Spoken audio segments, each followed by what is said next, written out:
Le mémorandum récemment adressé par le mouvement du 6 juin, M66, et ses alliés, visant à attirer l'attention internationale sur la situation sociopolitique du Togo, semble avoir trouvé un écho. La rapporteure spéciale des Nations Unies sur la situation des défenseurs des droits de l'homme, Marie Lolor, a réagi en exprimant de vives inquiétudes concernant l'état des prisons togolaises et le sort des prisonniers politiques.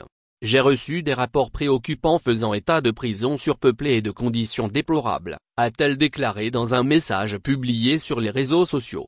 Madame Lolor cite notamment le cas de deux figures togolaises de la société civile, Folis Achivi et Kofi Missod, emprisonnés à Lomé depuis début juillet en raison de leur engagement pacifique en faveur des droits humains. Selon elle, les conditions actuelles représentent un grave danger pour la santé physique et mentale des détenus. Face à cette situation, la responsable onusienne appelle à leur libération immédiate et sans condition. Le Comité contre la torture des Nations Unies avait déjà, par le passé, recommandé aux autorités togolaises de fermer définitivement et sans délai la prison de Lomé et de mettre en place un plan global de réforme du système carcéral. Des organisations telles que l'Organisation mondiale contre la torture, OMCT, avaient également tiré la sonnette d'alarme, plaidant pour la libération de détenus et une amélioration des conditions de détention.